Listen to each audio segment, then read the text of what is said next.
just clicked. Good morning, everyone.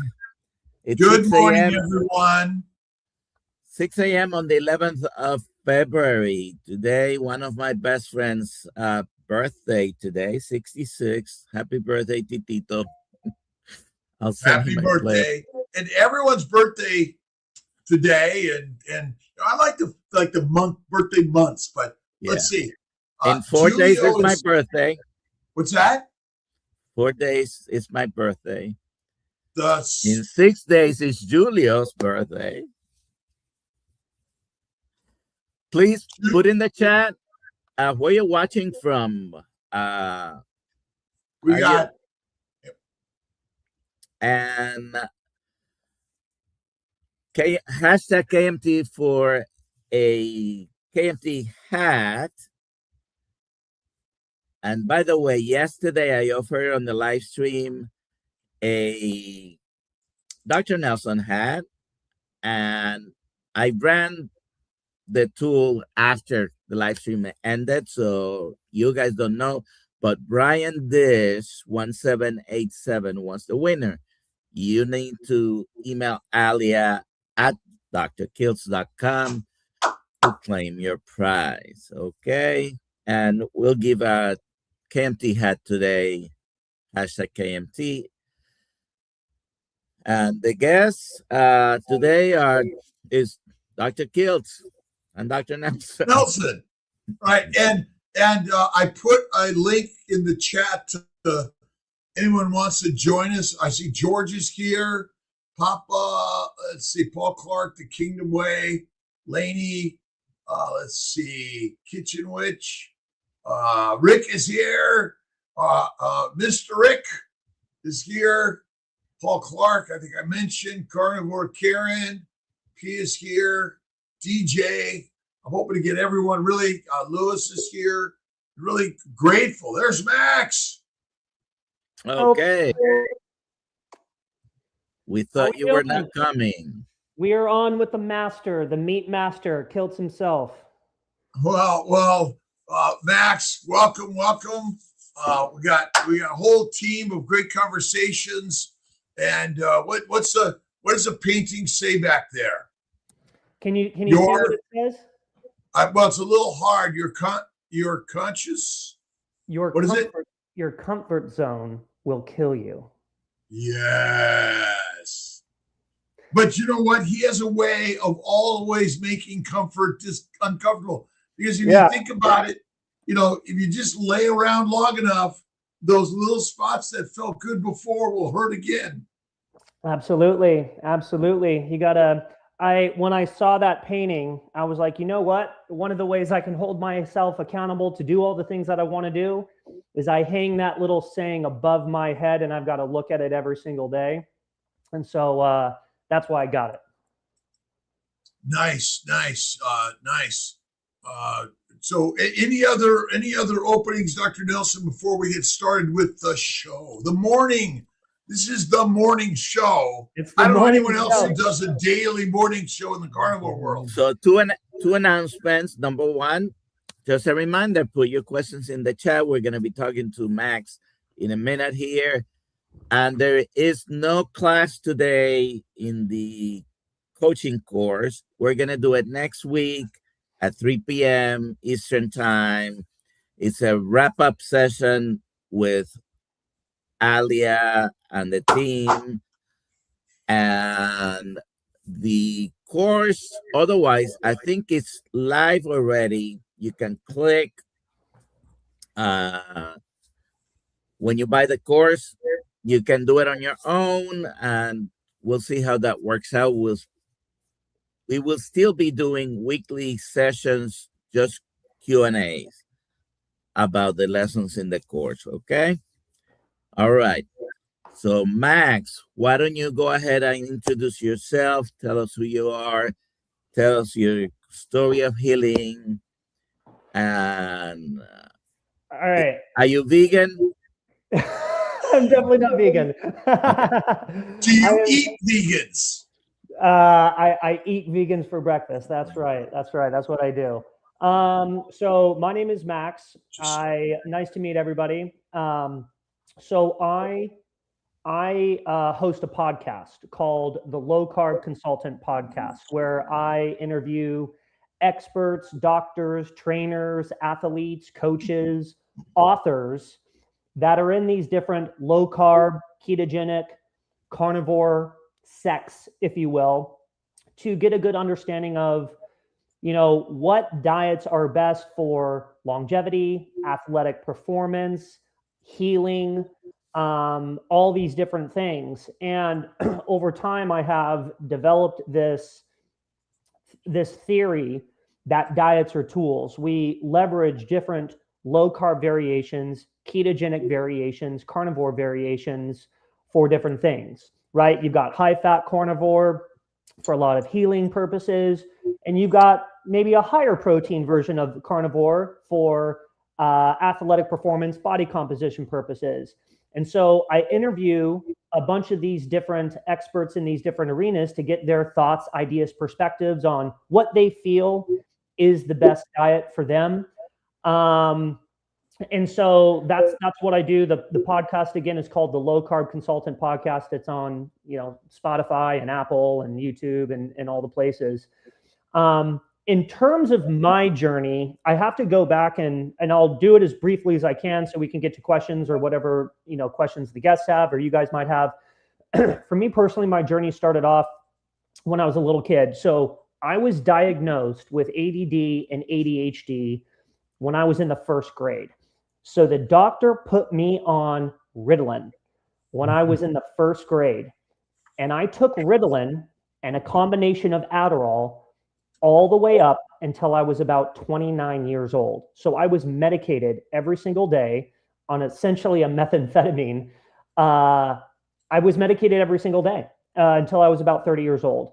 And one of the reasons why it took it so long was because I was diagnosed by a doctor early in life, and I had this thought process in my mind, like I was broken or I needed it, right? And I always say when I say that, if only I knew about low carb or ketogenic diets early on before, I could have probably weaned myself off of Ritalin and Adderall early on. Around the same time I was diagnosed with Adderall, my parents were going through a little bit of a nasty divorce. So there was a lot of tension in the household.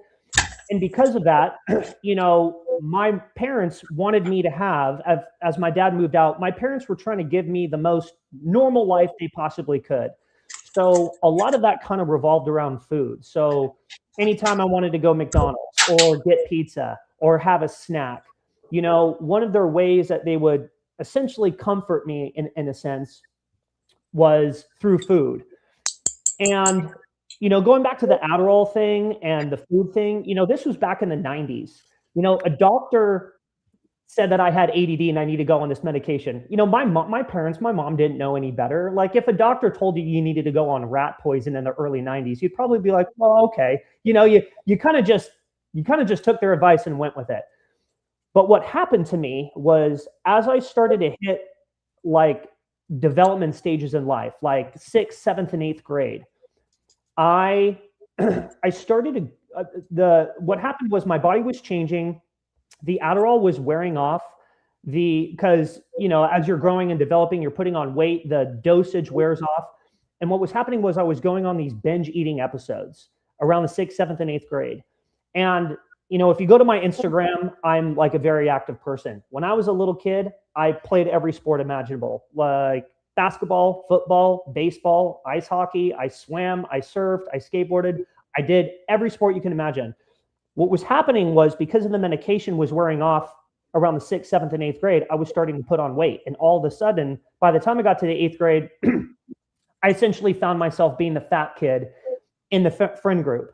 And I also was dealing with a lot of inflammation issues because I was putting on weight. I couldn't run anymore. I wasn't able to play sports. I was getting kind of lethargic and lazy and lackadaisical.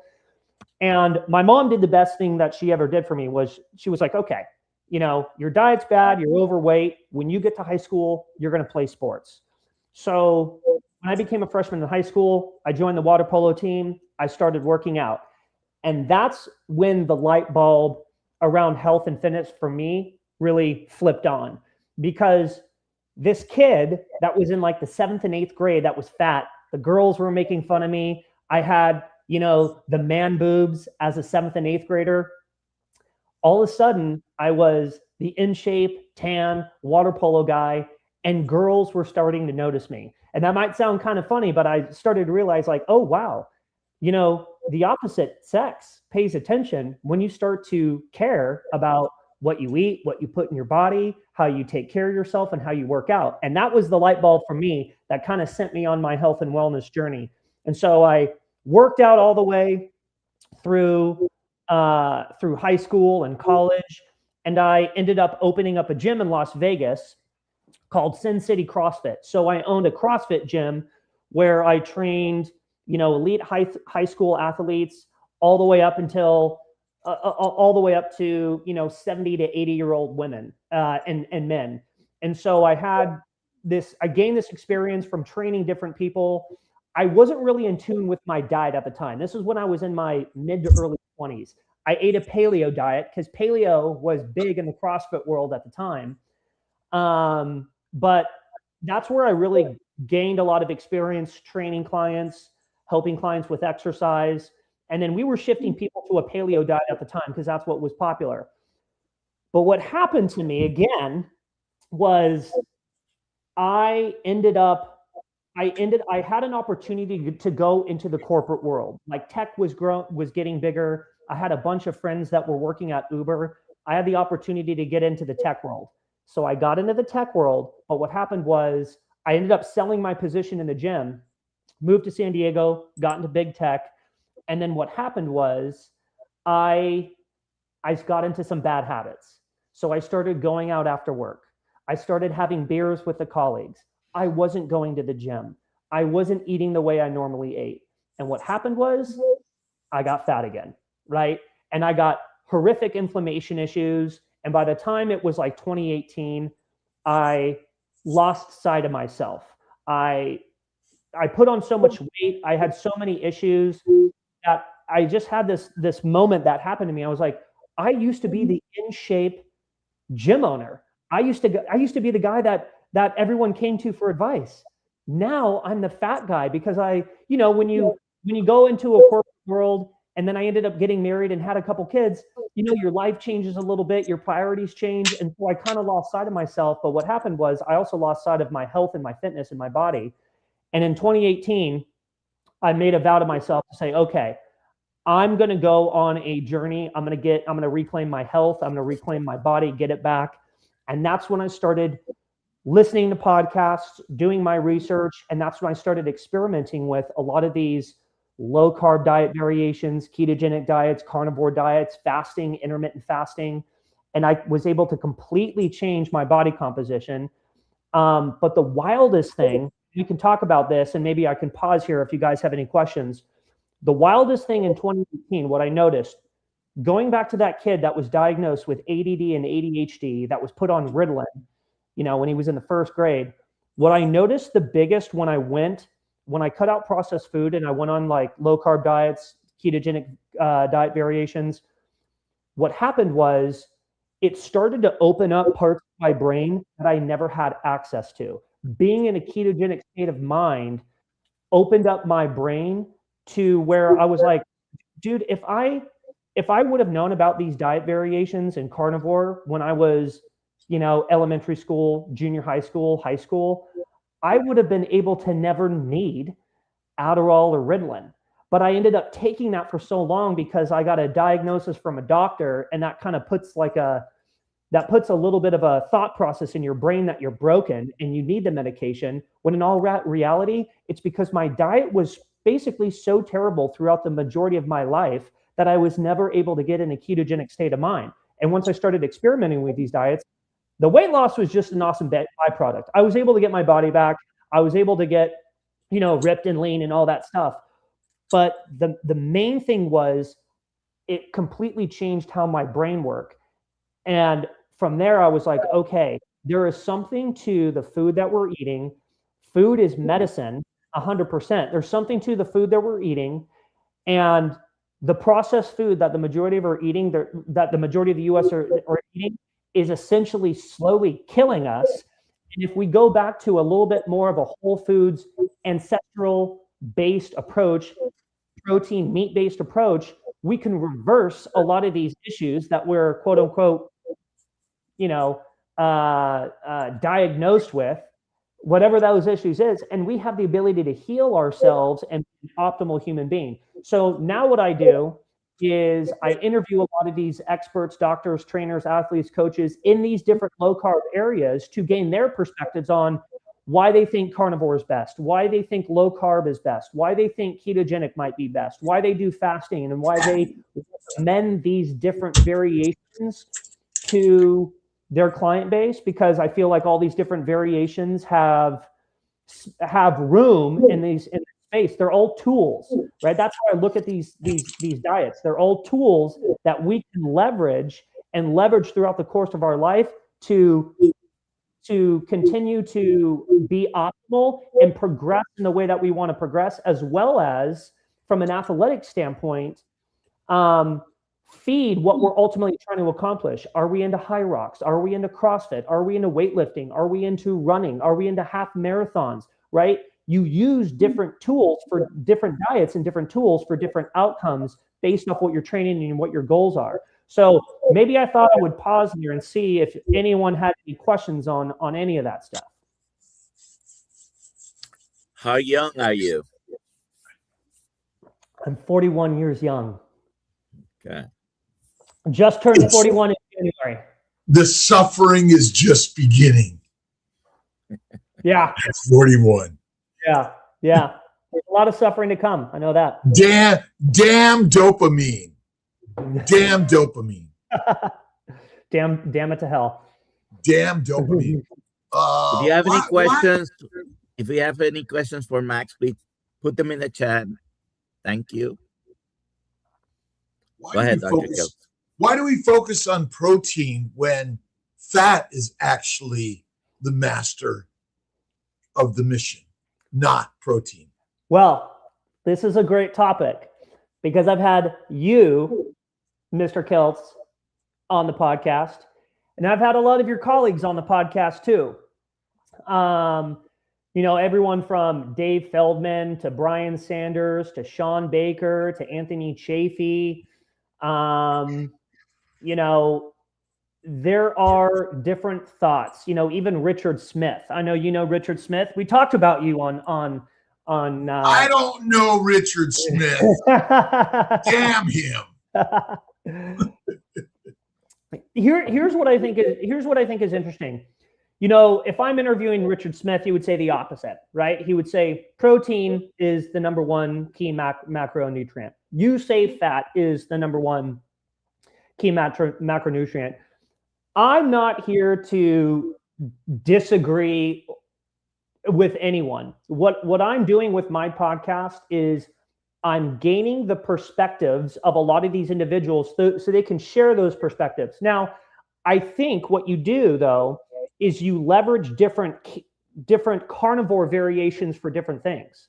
That's what now I have come to believe.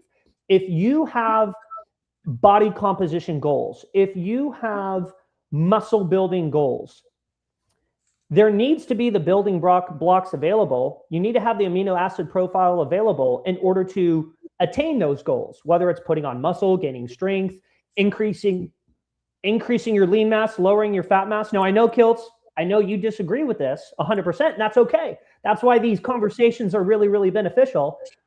But that's what Richard Smith will argue. And I know from having you on the podcast, you were honestly one of my most watched episodes. You gave me some great clips, by the way. Social media blew up. So you're fantastic. You got great energy. I love you. But you would argue the fat is the most important macronutrient, and the fat is what you need to essentially utilize a lot of those building blocks, even if you do have muscle building, protein building goals. Now, yeah, hold that steak up. Hold that steak up. What is that? Is that a tomahawk? Yes. Yeah. Look at the, I don't know if you see the, oh, here. Beautiful. Where's it from? Is that from Wegmans? Wegmans. Yeah. This is a USDA Prime. It's a beautiful, beautiful steak, and this is the master's meal. Yeah, it is. It is. And it's a beautiful thing, and this is what we're most people eat filet, chicken, fish, turkey. They cut the fat away. Yeah. And they serve us lean meat because now protein. Oh, protein is the thing you need. So we went from sugar to protein because nobody cares about fat, because anti-fat is the biggest money-making thing ever created. I don't disagree with you. The anti-fat movement, the low-fat movement was horrific. But if you hold that steak up one more time. It looks like to me there's a lot of meat. Now that's got some good marbling in there, but it's got some good fat around a lot of protein. It's already been cut. So remember, there is no such thing as protein in a meal. You either eat animals or plants. Every cell of every organism contains fats, sugars, and proteins. So again, the protein centric world is beautiful because the raisers of the meat, they don't care, because they're just going to, everyone, eat your protein. It's the next new disease problem, because so many people in the carnivore world are on GLP-1s to get skinny in order to show off. Why do they want to do that?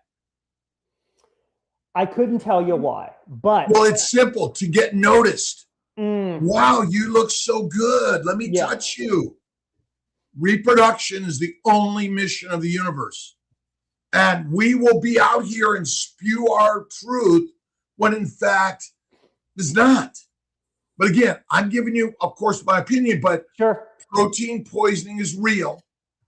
And a low-fat, animal fat diet, high protein, is not healthy in the long term. Short term, okay, I want to look like this, right? Adonis. That's why, because you said it, you got noticed. Oh, when I was younger? Yes. You found that very young. Well, when I found out very young, but what I really found out was just by like working out and eating healthier, that like, yes, the opposite sex started to notice you. That's when my light bulb went off. And that's when I was like, oh, wow, health and fitness is like a lifelong thing I need to pursue no matter what. But here's what I would go say about the protein piece. So I feel like you can go through these periods throughout the year where you're eating cyclically or periodically going through periods of higher protein and lower protein based off what it is you're trying to accomplish. We all have individual goals, whether we're working out or training for something. We've got hobbies that we've got to fuel, right? And yes, your hobby might be taking pictures and posting them on Instagram and making sure you're looking good. Is that maybe the healthiest thing? No. But I feel like if you were to leverage a higher protein approach, going back to what you were saying about the GLP-1 thing, protein is the satiating macronutrient, in my opinion. Fat is the satisfying one, right? If you have high protein... Say that again. Protein is the satiating macronutrient. Fat is the satisfying one, right? So protein, here's just my 2 cents from whom I'm interviewing. If you have body composition goals, right, where you're maybe trying to increase your lean mass and drop your fat mass. I'm not talking about losing weight. I'm talking about changing the distribution of muscle mass and fat. If you have a higher amount of protein coming in through the diet, you're going to be satiated. It's going to almost act as a GLP-1 would, which would mean to lower the hunger signals just a little bit. If you have enough protein coming in, it's going to help you feel full, and it's going to help you last longer from meal to meal without needing to snack.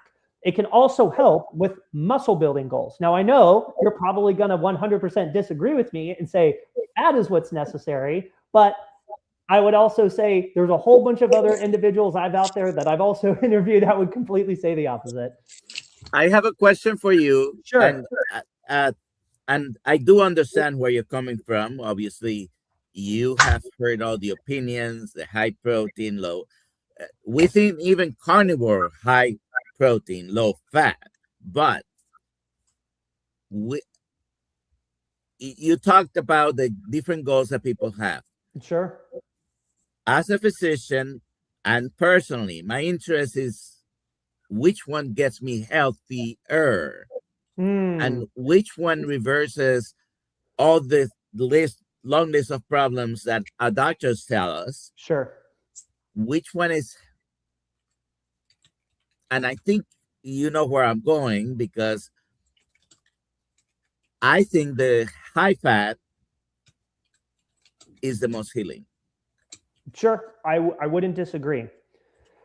But would you agree that, would you maybe agree or disagree, I don't know yet, that a high fat carnivore diet, this is just my 2 cents, and you guys are 100% going to disagree with this. Like I said earlier, I look at a lot of these diets are tools. And here's a great example, okay? I was going through, after the holidays, I got off my diet, okay? I fell off my diet. I ate a whole bunch of things that I don't normally eat. And I gave myself a horrific bout of intestinal distress, okay? Where every time I ate, I actually had to I ended up having diarrhea. So, and I had that going on for about a month. And do you know what I did? I was like, okay, I'm going to use a tool called the carnivore diet. I went back on carnivore for about 2 weeks. Diarrhea cleaned up in a matter of days. I did that diet for about 2.5, 3 weeks. And now I'm starting to introduce other things. So here's kind of my point in saying this.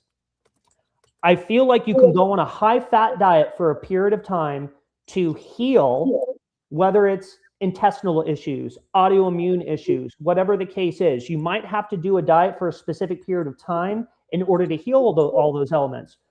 What I don't think is necessary is to do that diet for an extended period of time, because your body will naturally change and evolve. Like after you heal a lot of your gut issues, you can then start to change the macronutrients, right? If you want to bring the protein up because you've got body composition goals you're now interested in attaining, you can bring the protein up. I'm not saying drop the fat. I'm saying keep the fat, but also you want to be aware of where your protein is at, especially if you have body composition goals. So what I'm basically saying here is you can use a lot of these different carnivore variations, high fat, low fat, as tools. I just don't necessarily think we need to do them for an extended period of time, but I do think carnivore can be the base of what you eat. Like the base of what I eat is mainly meat, and it's very little other things, very little plants, very little vegetables. That's just my 2 cents. But you got to do whatever works best for you. That's the main thing.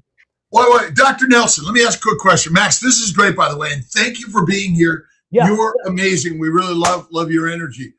Dr. Nelson, when you went to medical school and learned the science of the human body versus veterinarian school, did they say that there were infinite human beings that all had different needs? Or did they say, here's the human animal, and I want you to learn about it and go out there and practice for the human animal, not for the individual, unique, what do we call it? What's the phrase and word I'm thinking about? Maybe someone can help me here, right? We're all unique and individuals, are we? Different genetic, from a genetic standpoint, maybe. I mean, yeah. Are the genes? Go ahead, Doc. We're all built with we have 99% the same genes. Yeah. And maybe 1% or less different between you and me. And yeah, they teach us one anatomy. They don't teach us, the exceptions are taught so you recognize them, but they teach us everybody's basically the same. A male is a male, a female is a female, Sure. and there are different organs inside in the sexes, but otherwise, everything else works pretty much the same. Now, I don't disagree. I don't disagree with that at all. Okay, so you're 41 years young. 41 years young. Best thing ever happened to me was at 41. No, it's second best. Well, there's several best, but I was fired from a job. Yeah. Failure, right? But this is a fat phobic world. And our phobias drive everything about us. We make more money on the anti-fat world than anything. I don't disagree. And so no other animal wants to be skinny. None, zero. They get fucked all day long when they're fat. And so do fat people today, by the way. Sorry for my language. I don't know if we might delete that. We are live, Dr. Kiltz. Okay, we are here. We want to love and honor our brothers and sisters, and reproduction is the most important thing. And ultimately, that's why we're here. Well, that's why we do the work you're doing, I'm doing. We're all doing the same thing. It's interesting. We're the only species on planet Earth that cares about what we look like. Oh, no. No. Oh, you don't think so? All of them do. Why do you think a flower makes itself so beautiful and smells so nice? No. All organisms, all microbes, macrobes have one purpose. I might have misspoke there. Yeah, no, I 100% agree with you. That's why roosters peacock, or that's why peacocks show their feathers. Yeah, 100%. I totally get you. That's why Mitch smokes cigars and is online telling us the miseries of the world. What I was going to say was we're the only species that really cares about our weight. Going back to what you were saying, a bear wants to be fat, right? They want to, the larger, the bigger they are, typically the more healthier they look to the opposite sex. We're the only ones that really, human beings are the only ones that really care about and obsess about like a number on a scale or what we look like from a composition standpoint, I would say. Like a bear doesn't care about how much weight he's putting on or losing through hibernation. Would you agree or disagree? It cares. Remember, all life has the single same function. We think we're better or different. We're the idiots that want to get on a rocket ship and go to Mars. But you know, this is the part of the conversation. Yeah. It was all like, oh yeah, you're right. Yeah, you're right. Yeah. I mean, cool. Like that is not reproduction, right? Yes. It's and this is the part. It is about the opposites, the stress and the struggles and the disagreements. Because without it, no babies. No, I 100%. Like number one, numero uno is procreation. That's what every species wants to do. And if your partner had no fat, muscle only, okay? Now we know what a muscle builder that gets jacked for the show, is that a reproductive organism? Probably not. A lot of times their hormones are tanked. So, but again, if there's only muscle and no fat, right? If you really saw a human being not jacked and taking hormones to show up on stage, right? And they have no fat on their body, is that a healthy human being? No, it's not. In a lot of cases that they are not. But they, not in a lot of cases. They would also agree with you. They would also agree. All cases. Yeah. All cases. Well, okay. Especially for the females that are losing their periods because their hormones are tanked. Like they would agree with you. Most people that step on stage and compete at the point in which they're stepping on stage, they're not at a healthy point. That's a fact. 100%. Right.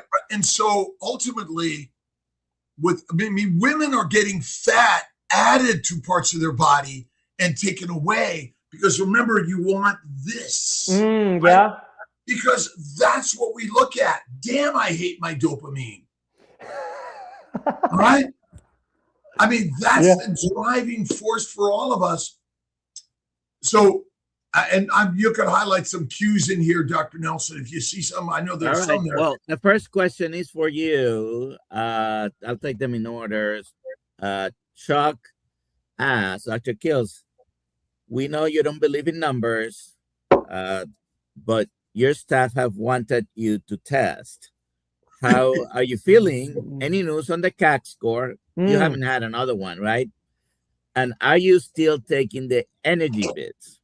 I take my energy bits from time to time, like I take everything else from time to time, but not all the time. I got a beautiful card from my good friend, Ashley. Energy bits, by the way. I love it. And what are those? What are those, Dr. Kiltz? They're Dr. Chlorella and algae. I mean, it's algae. Ah. And I get my, again, I don't know which is the thing that makes me better, but I take them all. Okay. And I'm working better, but look, we're in a community together, are we not? I'm not here to chastise anyone's products, right?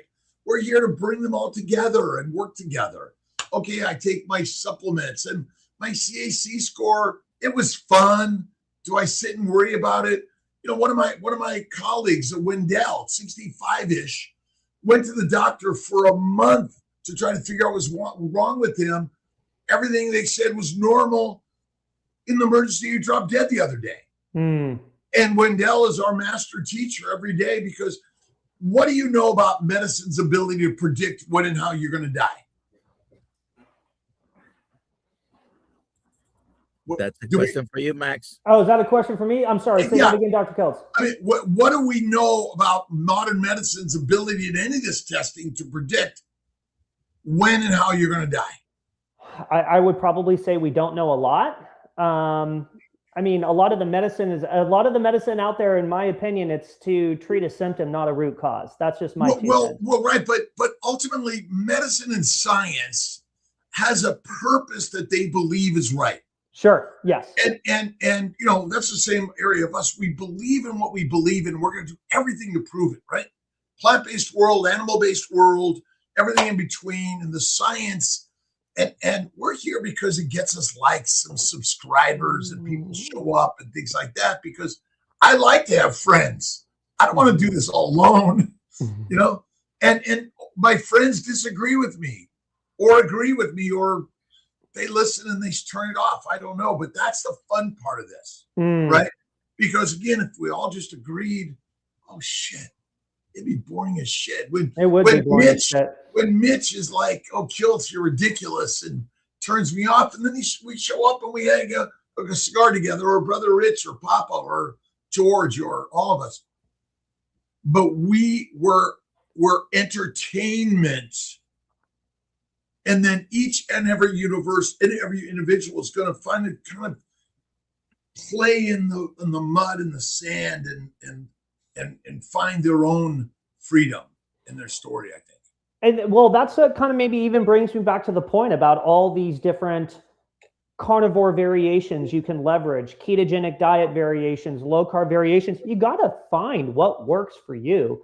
I know we were saying earlier that from a building block standpoint, we're all born with the same engine, the same tools, right? The same organs, all that type of stuff.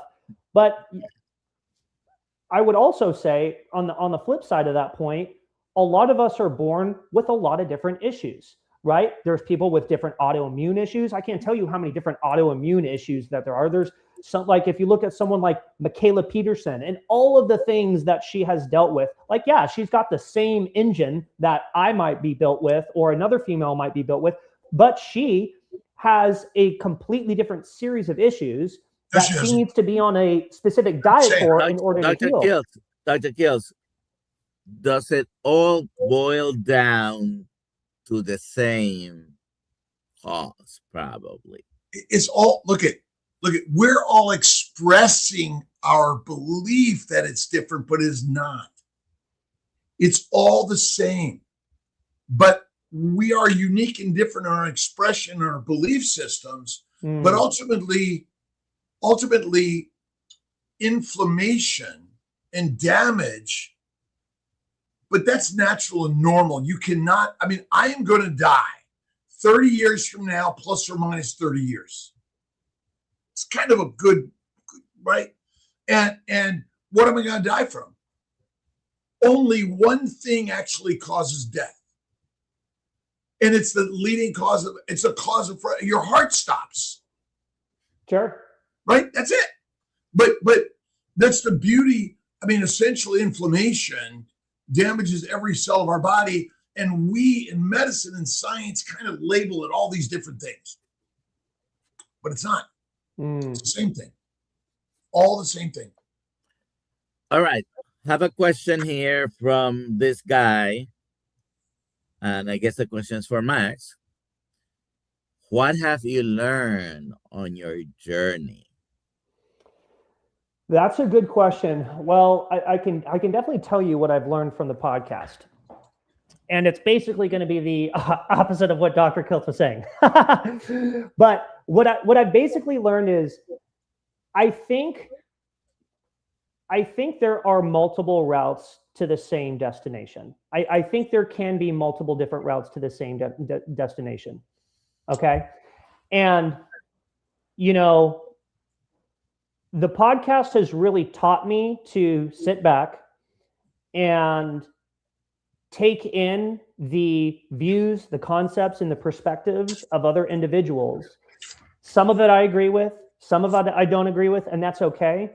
But I use the podcast as a platform to allow these individuals to explain their views and perspectives. And what I do is I take little nuggets from that. If things make sense to me, I will massage some of those elements into my life best as how I see fit. But I think what's really beautiful about this space, right? Whether you're on a low carb diet and you got some vegetables in there, whether you're on a high fat carnivore diet and you're eating tons of fat like Dr. Kiltz, or whether you choose to go higher protein because maybe you got different goals and things that you're into, I think there are multiple routes to the same destination. And another thing that I've learned is you've got to be willing to experiment with your diet, okay? And I think people like to get very comfortable, like, hey, I'm going to eat carnivore. This is how I'm going to eat. And sometimes you might get to a point where you have to slightly change the diet, try some things, try some new things. It's okay to experiment with different forms of diet if you're running into issues, whether it's hormonal issues, autoimmune issues, things aren't working well for you digestively.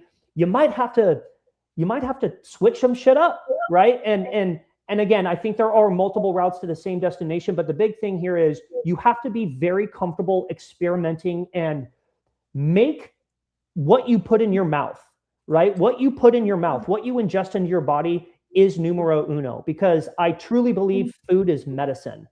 And so if you make understanding food and diet and all these different things, if you make that a hobby and you make it like part of an interest, then you can move the needle forward, whether it's healing autoimmune, losing weight, whatever like making your blood markers better. You can move the needle in the direction that you want it to move, but you always have to experiment with your diet. And that's, I think, the main thing that I've learned. All right. Let's take next question. And this is for you. Rocking Coach Amy, and she's always rocking. Do you think a high-fat version of keto carnivore helped open your brain and heal your ADD, or was it high protein? Yeah, that's a great question. What I really think, it wasn't necessarily how high the fat or high the protein was. It was the carbohydrates that were coming into my body, right? The amount of carbohydrates and processed food I was eating at the time, and a lot of other bad habits. Like when I got back into the corporate world, I was drinking beer on a regular basis, like alcohol, like all those things are obviously terrible. It was where does beer come from?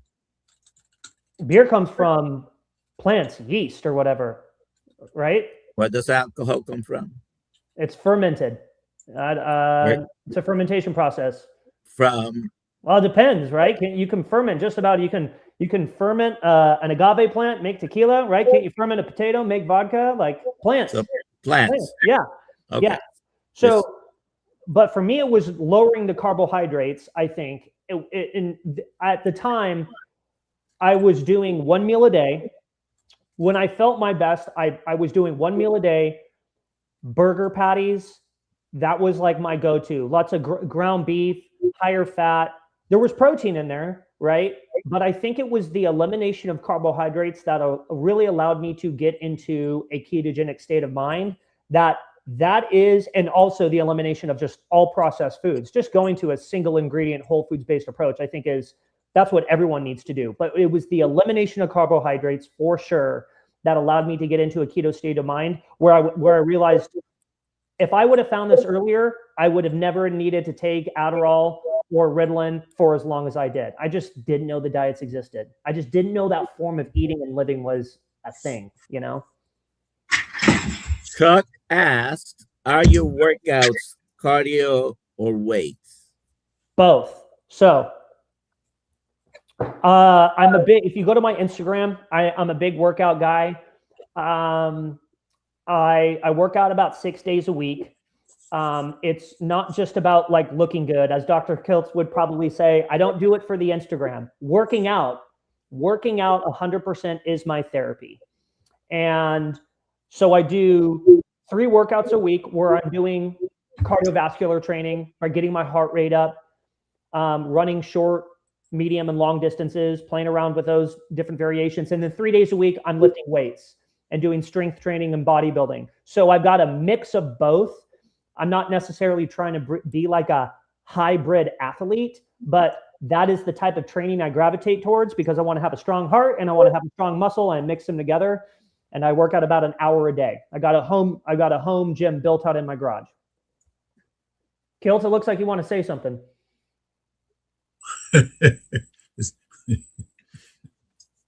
I'm listening. But it will look at the beauty is we're all sharing stories in our daily evolution of understanding the story. Mm-hmm. Ultimately, we are lions. No other animal looks for protein. There actually protein does not exist except in petri dish science. When we use the word protein, you mean you're looking for lean muscle meat, correct? Would you agree that lean muscle meat is protein? Sure. I mean, there's protein in chicken. There's protein in that tomahawk steak you just held up earlier. Right. But is chicken lean muscle meat? Yes. Okay. And so is filet lean muscle meat? Yes. Okay. And can you buy lean muscle meat in a ribeye? Yes, you can. Yeah. Okay. And most of the time they cut most of it off anyway. So ultimately, even when we use the word carbohydrates, these are only processed products from our modern food world. But if you were to choose what to eat, would the healthiest thing be the plant world or the animal world? Oh, it's the animal world for sure. Okay, would it be lean meat as your primary meal, or would it be fatty meat as your primary meal? I would say I would want a combination of the both.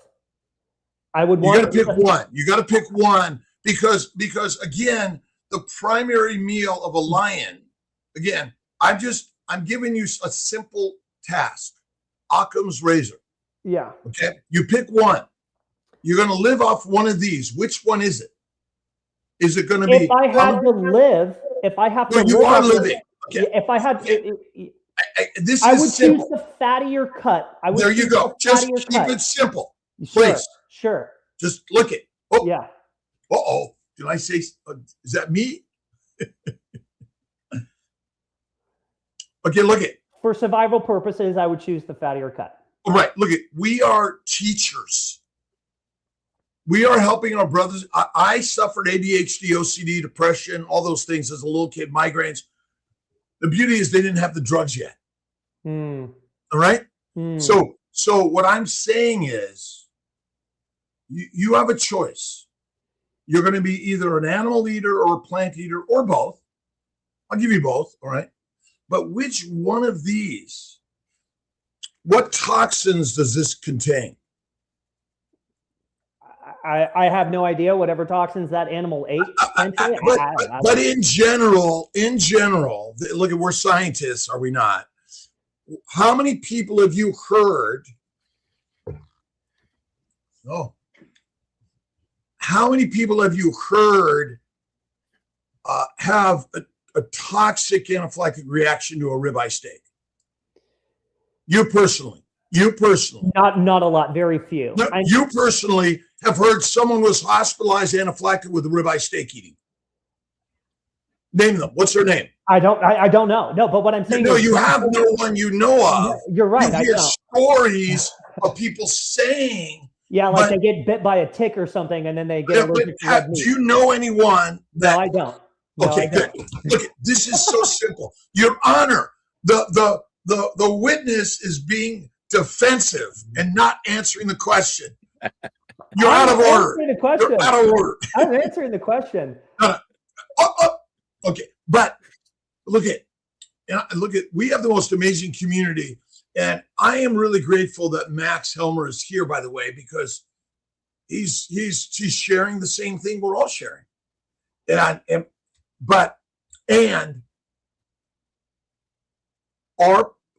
What animal seeks lean meat? And do you know about protein poisoning? Have you ever heard of it? I have heard of protein poisoning mainly from you.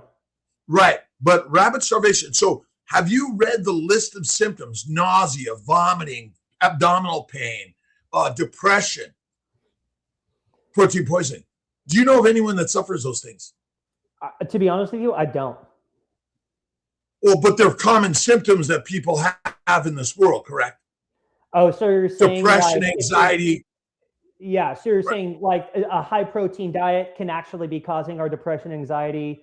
100%, because it's missing the single most important macronutrient, which is adipose tissue.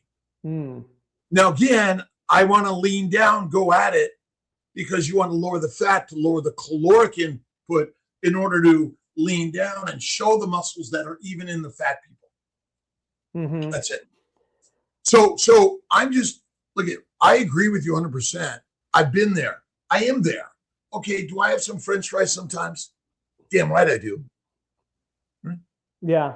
And ice cream. Damn right I do. Yeah. I don't shy away from these things from time to time, but on my daily habit, what do I eat?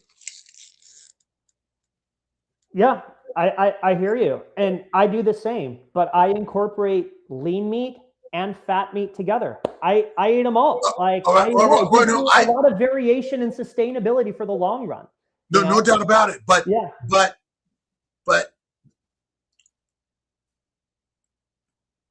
you are not protein deficient. Nobody is. Nobody's protein deficient. That's not our problem. Our problem is poisoned by plants, proteins, low-fat diet. I see I have these pictures here. One of my good friends, Dave Kilmer, died of cancer 52. He was always working to be healthy, skinny, lean. All right. Jim Slotnick, glioblastoma, age 28. All right. And again, we're here taking care of sick people and the why part of it, which we don't really know. But the protein-centric and plant-centric world, in my opinion, is part of our problem. It's fat. Fat is to be honored.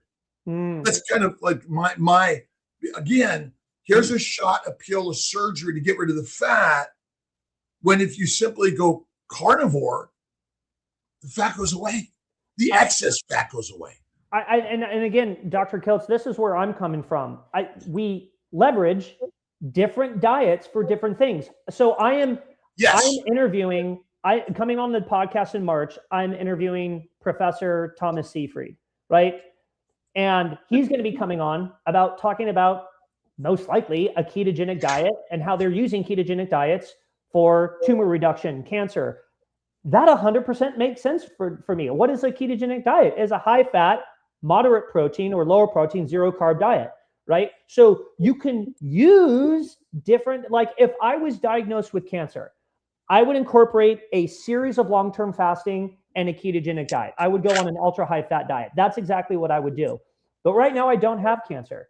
So they were diagnosed with cancer. Yeah, I know. And remember what I'm saying, you don't have cancer right now. Yeah. But my theory here, now Is nobody you think a higher protein diet, you think what you're saying is you think a higher protein diet could potentially lead to yes, because diagnosis. when you say high protein, you automatically mean low fat. I don't necessarily mean I can have no. Again, I'm just okay. When you do a high protein diet in general, it is a low fat diet. That's the kind of amazing story here. Again, it's radical. Remember, there's never a zero carbohydrate diet because carbohydrates are in all cells of all organisms. So what you're saying is you eat a low to no plant diet or a low to no animal diet, but there's never a zero fat, zero protein, or zero carb diet. That's an impossibility. Because if you understand the science of the glycocalyx, of the membranes of every cell, so ultimately that's the magic of this story. Dr. Seifert and I love him. We've talked, and I agree with you. But Mike, it's like Wendell, who just died, and we couldn't figure it out. And Dave, who died, they didn't know that they were going to get cancer. And maybe tomorrow I'll read an excerpt from Jim Slotnick's book, A Short Life, who he wrote while he was cancer-ridden and died the day after he finished the book at age 28. Wow. And so our job as scientists or storytellers is, I don't know which one's going to get you cancer. Nobody does. Yeah. That's the mystery. All right. Plants don't cause cancer. Animals don't cause cancer. Inflammation causes cancer. The challenge is which one and why. Don't know that answer. But I would bet that a raw animal fat diet is the healthiest diet for humanity. But that's not our environment. That's not what we eat. That's not what we go out and we explore, we connect together. Yeah. I agree with you. I don't disagree. And I think there's a bunch of different diets, like a lot of different things. A lot of different things can trigger that cancer gene. Could be environmental. Like my sister-in-law. It's not a cancer gene. Well, it's not a cancer gene. There's no cancer gene. Keep going. I'm just throwing my shit. So my dad died. My dad died of lung cancer early. I took care of him when I was in my mid-20s. He passed away. And then a year later, my sister-in-law passed away. She was 20 years old. She got ovarian cancer. Now, when I think about her, right, I don't even know what caused it. I think there was something a little bit more genetic to that. No, same thing. Exactly. We're all genetically predisposed to the top 20 diseases, all of us. But I don't know what triggered the tumor growth in her. It's plant goitrogens. They're tumor genes. Look up goitrers, look up goitrogens, look at tumor genes. Lectins, oxalates, phytates, plus the microbes that ferment in the gut. They're the cause of the disease. And my sister died. My grandmother died of cancer. Again, we're all going to die. We're going to die of all these same diseases, no matter, even if you're a full-on carnivore. Thank you, Max, for being here. Sure. We have to go in a few seconds. Esparza87, please email Alia at drkiltz.com to claim your prize. If you don't send that email, you won't get it. Okay. Can I say something real quick before we have about literally 15 seconds before I. If there was any questions you guys didn't get to ask me, you can DM me at the Low Carb Consultant on Instagram. Low Carb Consultant Instagram. Max Helmer's awesome guy, by the way, and we're all sharing stories. Thank you, Max, for being here, and everyone for being here today. Let's continue to share the message and have a conversation and do the dance of life. Have a great day, everyone. Take care, everybody.